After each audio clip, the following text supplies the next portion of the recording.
Hi guys, welcome back to Life of Lima. We missed my first wedding anniversary.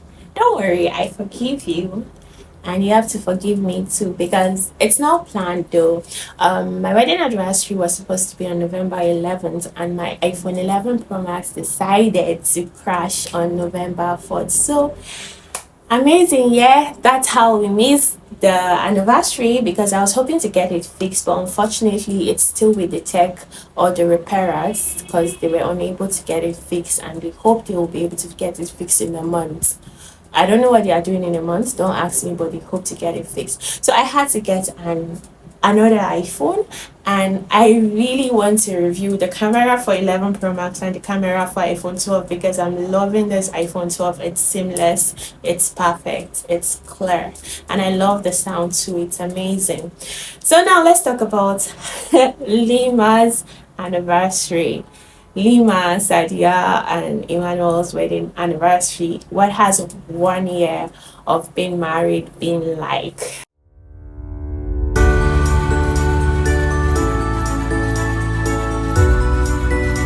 It's been beautiful, chaotic, amazing, blessed. And I know you want to hear something like, oh, it's been so tough, it's been so hard. It hasn't been tough, it hasn't been so hard. But I had also like to add that nobody prepared me for the first year of marriage. You all gave your advice, but nah, you didn't prepare me for this first year of marriage. So I came, I saw, I am seeing, and I'm still conquering by the grace of God. So there are many aspects to talk about if you want to talk about my first year of marriage. But let's also remember that everything I'm going to say here, it's my own experience. It doesn't have to be the same with your experience. You don't have to agree with me 100%, and I might say something that you and I in have in common in our marriage. So talking about first year, I kind of find it to be very broad, although it's just a year, because there's marriage and God, there's marriage and career, there's marriage and sex and romance, there's marriage and chores, that's house chores, domestic chores, then there's marriage and family and friends, which are the third party. And notice how God is the first I mentioned, then I concluded it with friends, family and friends, the first and the last party. Okay, so I would love to break this into many other episodes, and I'll find a way to do that. That shouldn't be your problem. I don't want to bug you with that. So let's just talk about an overall experience of what 1 year in marriage has been like for me. Okay, it's been amazing. It's been beautiful. The first 3 months was excellently amazing. It was lovey dovey. The first 1.5 months, we were in Lagos with family and friends, so it didn't still feel like we were married. It felt like we were still dating. Even though we were having sex now, it still felt like we were dating because we were with family and friends, where we family most of the time. We still stayed back at home. We wanted to spend more time with them since we are moving to an entire new city. And by the middle of December, we were back to Abuja, and it was the real deal. It was now time to be a family. It was now time to be a husband, and time to be a husband and a wife, yeah. So it was amazing. The first month, December, middle December down to January, was very beautiful. The sex was nice, it was great, it was good. Then the real deal started to happen. We started to see each other's flaws, each other's weakness, each other's strengths in ways we didn't imagine it. I know that we saw it coming. We knew we were going to see flaws. We knew we were going to see weaknesses, but we thought there were things you can easily talk about and it would get adjusted. Especially on my end. God, I'm so stubborn. But then it took the grace of God. We saw each other as flawed, especially with the fact that we did a long distance relationship for 3 years. I feel like I thought we knew each other in the long distance relationship. But when we started staying together, it felt like every day there was a new part of us that came out. There was a new person in him that I didn't know existed, and there was a new person in me he didn't know existed. I think on his end, if you ask him, he will tell you the toughest part of being married to me is that I don't easily take correction, and I take time to adjust. Because for me, if you say this is wrong, you have to explain to me why you think is wrong and why you think or what you think should be the right thing. Then it takes me time to unlearn that wrong thing and learn the new thing that you say is right. Right? And on his end, on men's end, because this is something I've had in common with my friends, and I pray I'll have time to get them on this channel. Man, you guys love respect though. Ah, my mama did not tell me. You guys love respect. Like you're going to do the most little thing, and your husband will say you're disrespectful. And in my head, I'm like, blow my mind. How on earth is that disrespectful? All I did was to keep my cup of tea on your work laptop, and you think it's disrespectful? Well, now that I said it, it's actually not nice. But don't blame me, okay? It was just, you know how I've lived my life mostly alone as a student. I keep anything on my system, anything on my laptop, literally food, it's literally my table. So I do that to his laptop and he finds it to be disrespectful. And when he says it, I'm not taking correction because he has said something wrong. I focus on the words he used to correct me, not the problem on ground. Now I'm trying to focus on why he said I'm disrespectful, because this doesn't sound, or this act doesn't look disrespectful. I don't know if you get the point. In his attempts to correct me, I pick his words and I sit on them and they offend me, and I try to get him to apologize for using offensive words on me instead of focusing on the problem. I don't know if I make sense, but that's what I do most of the time. Now, I always get offended when he says, "You're so disrespectful." What does a cup of tea and a laptop have to do with the respect I have for you, Mr. Emmanuel? And it was, so I asked my friends, and they were like, "Oh, it's the same thing. My husband always says I'm disrespectful." And then it takes me back to the Bible all the time. What is respect to men? What is submission to men? Because there's a level of submission they want you to have. Another thing I also notice is he complains that when he asks me to do something, instead of just going on to do it, I argue, I ask why, and again, I remember saying that's one of my major problems. I want to know why you want me to do it that way, not the way I know how to do it. But then, why I ask why is because if I just do now, not just my husband, but to every woman, because I've had most of my married friends, this is our complaint, right? If we just go ahead to do what you want us to do without asking questions, don't you think it's going to be boring? Like, I'm not a robot. I understand there's been a level of submission, yeah, but I'm not a robot. And you can't just say drink that water, and even if I'm not thirsty, I'm just going to go ahead and drink the water. Though that's not the perfect illustration for it. But I hope you get what I'm trying to say. This is something you're going to experience in the first year of marriage. Navigating how to respect him without feeling insulted, and also navigating how to do what he wants you to do without, I don't know how to put that, but you shall have to learn to navigate your wants and his wants, or your needs and his wants, because sometimes I feel this is not what should be done, but he thinks this is what should be done. So how do I match this and talk about it without it becoming a problem? And then I felt like the remaining months was a quest to find out how to merge these together, how to understand this man, how to submit to this man, how to respect this man, how to do what he wants me to do without arguing about it, and also how to make him understand that what he wants me to do sometimes is not the right thing. In all of this, my major strength is in apology and forgiveness. As much as I can offend you, I can apologize if I think I'm wrong, or if you're able to make me think I'm wrong, or make me see that I'm wrong. But on your norms, I apologize a lot, so I think we're cool. He likes it too. When I'm wrong, when I truly know that I'm wrong, oh, I'm sorry, babe. And then I forgive. When you do something, I don't know how to hold on to it. So instead of grumbling all day or giving you attitude, the next minute I'm talking to you, you know, consign me like that. I'm talking to you. Forgiveness is Christ. The problem is forgetting. But I'm learning to forget.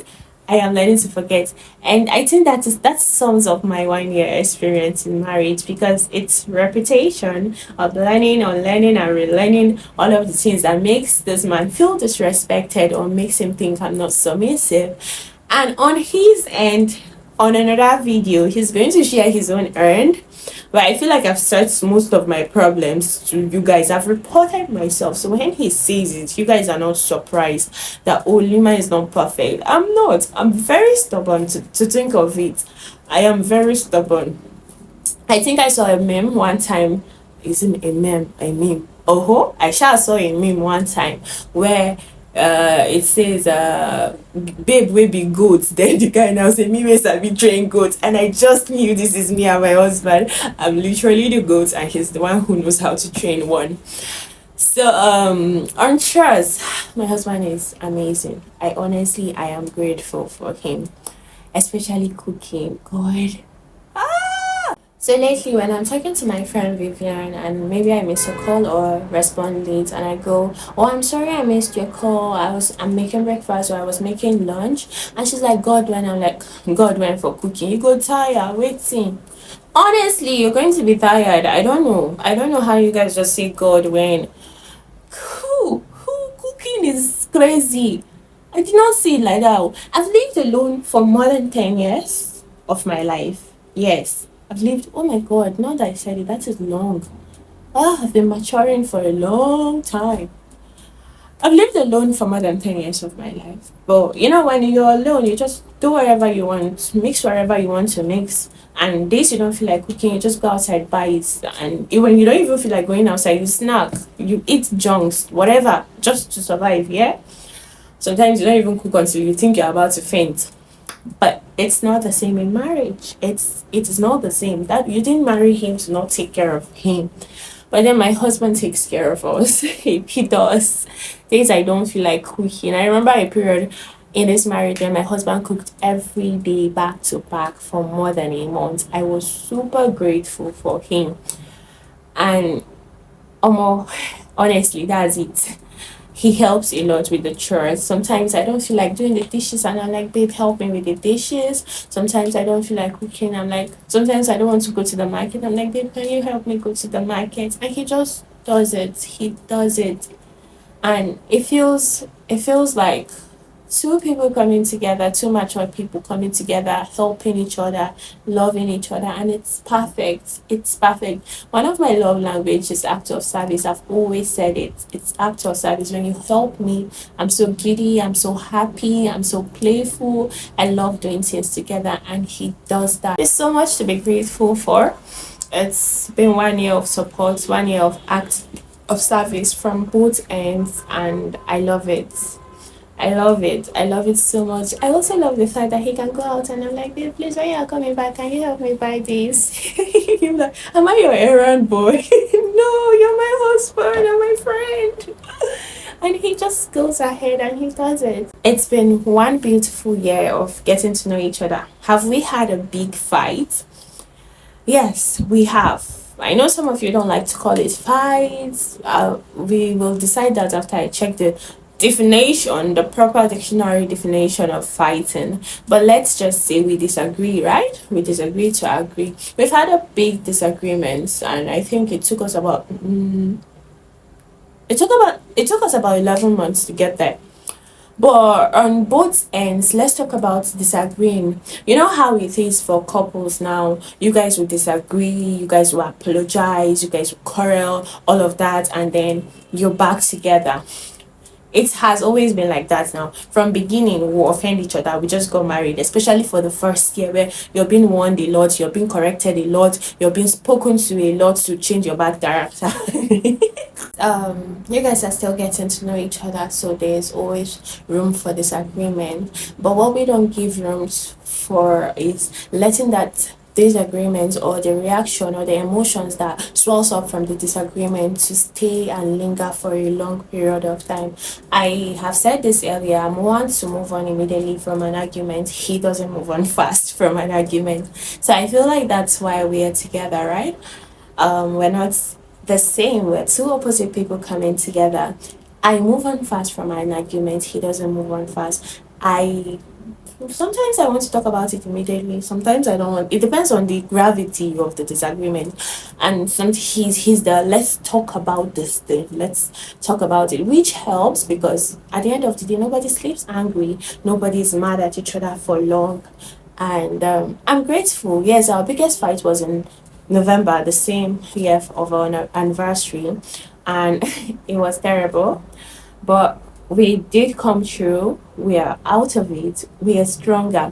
Now, another thing I like about this agreement is that it gives room for you guys to bond. Like I said, my husband and I are in a very cozy little space for our first year of marriage to allow us settle into a new city before, and it's just two of us after all. So this one self container, one room, it's so beautiful in the sense that if you want to run mad, you will still be in front of the person. You will run it in front of the person.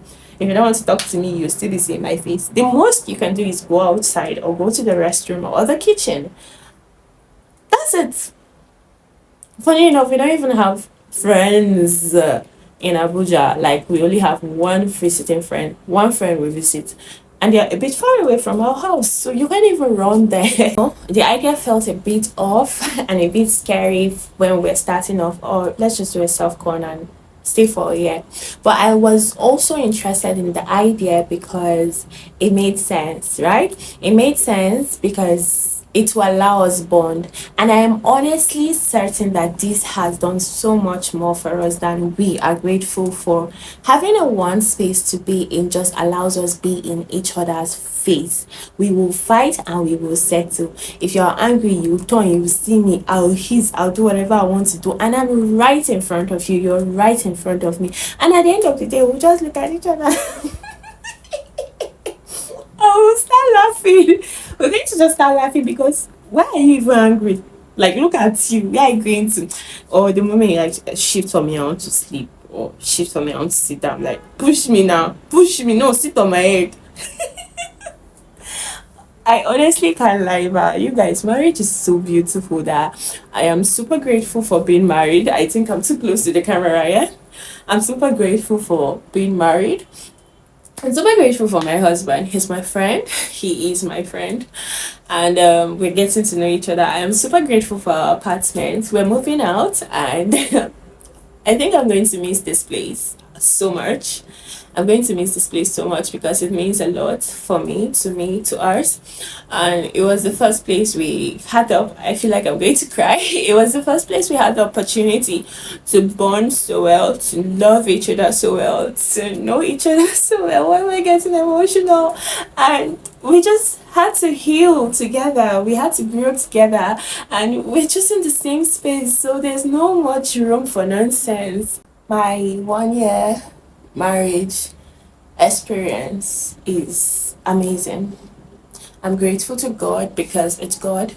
He's our solid foundation. There's literally nowhere to run to except to Him. Even in our living space, He's right here. He's the anchor. He's our first and last party. He's everything.